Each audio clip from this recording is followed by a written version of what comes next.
بات کرتی ہے تو وہ اس کو ثابت کرنے کی بھی کچھ اس طرح کوشش کرتے ہیں. آپ نے دیکھا جہازوں کا فلائی پاسٹ، جس میں کم از کم ایک جہاز تو MiG-21 تھا. یہ Mi-8 ہیلی کاپٹر ہے جس کو آپ میڈیم لفٹ ہیلی کاپٹر کہہ سکتے ہیں. یہ Mi-24 یا 25 جو اس کا گن شپ ہوتا ہے، یہ گن شپ ہیلی کاپٹر تھا. یہ پھر ٹرانسپورٹ ہیلی کاپٹر ہے اور دونوں سوویتس ہیں ظاہر ہے. پھر یہ فوجی ٹرکس میں بیٹھ کے مارچ کرا رہے ہیں. ہاں آپ یہ کہہ سکتے ہیں کہ 79 کے ٹائم میں فوجیوں کا اس طرح موبائل ہونا بھی ایک بات تھی.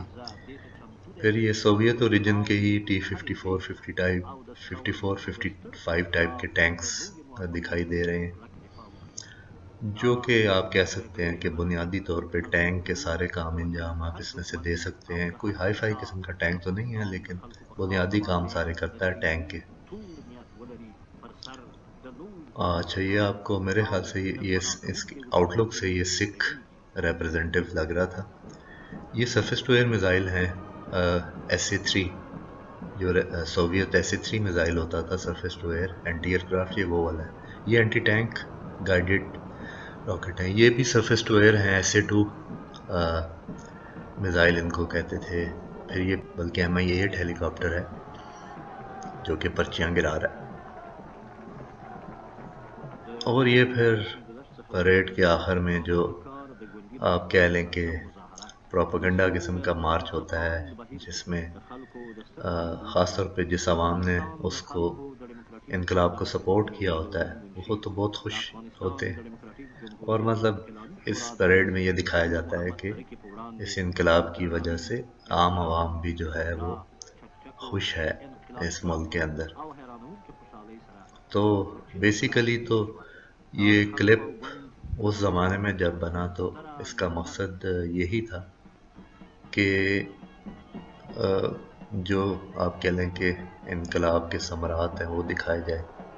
لیکن کیونکہ اس کا ایک میجر پارٹ جو ہے وہ ملٹری پریڈ تھا، تو اس لیے میں نے مناسب سمجھا کہ آپ کے لیے یہ انٹرسٹنگ ہو سکتی ہے. کیونکہ میرے چینل کا ہسٹری اور ٹریول کے علاوہ جو بڑا فوکس ہے وہ ٹیکنالوجی جرنلی اور ملٹری ٹیکنالوجی بھی ہے.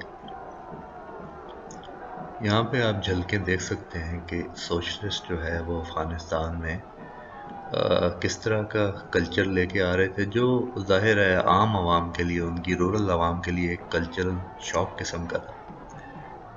اور اس طرح کے شوق کی وجہ سے شاید جو ہے وہ میں سمجھتا ہوں کہ سوشلسٹ کچھ جگہوں پہ تو جہاں بہت زیادہ ریپریشن تھی وہاں تو اپیل کر سکے، لیکن دوسرے جگہوں پہ جو کچھ مذہبی ٹائپ لوگ تھے ان کو وہ اپیل اس طرح اکوموڈیٹ نہیں کر سکے جس طرح سے سرمایہ دارانہ نظام نے اکوموڈیٹ کیا ہے ریلیجن کو. لیکن اگر آپ ورلڈ وائڈ دیکھیں تو اکوموڈیٹ کرنے کے باوجود لوگ آپ کہہ سکتے ہیں کہ خوش تو اس سے بھی نہیں ہیں اور ان کے بھی کانفلکٹ ہوتے ہیں. لیکن شاید جس طرح سے ہیڈ آن کر کے سوشلسٹ نے بعض جگہوں پہ جانے کی کوشش کی، اس کی وجہ سے فرکشن پیدا ہوئی دنیا میں. اور پھر ظاہر ہے اگر آپ کا مین جو بیکر ہے وہ بھی ہٹ جائے جس طرح USSR کی صورت میں ہوا، تو وہ تحریکیں بھی دم توڑ جاتی ہیں. جیسے ایک ایک کر کے آپ نے دیکھا کہ عراق میں، سیریا میں بھی کوشش جاری تھی، لیبیا میں، عراق میں.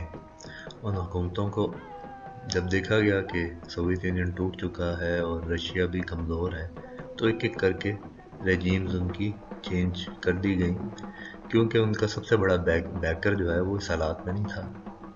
جب 1990 میں سوویت یونین ٹوٹا تو کچھ عرصے تو رشیا کو قرضے بھی لینے پڑے IMF سے.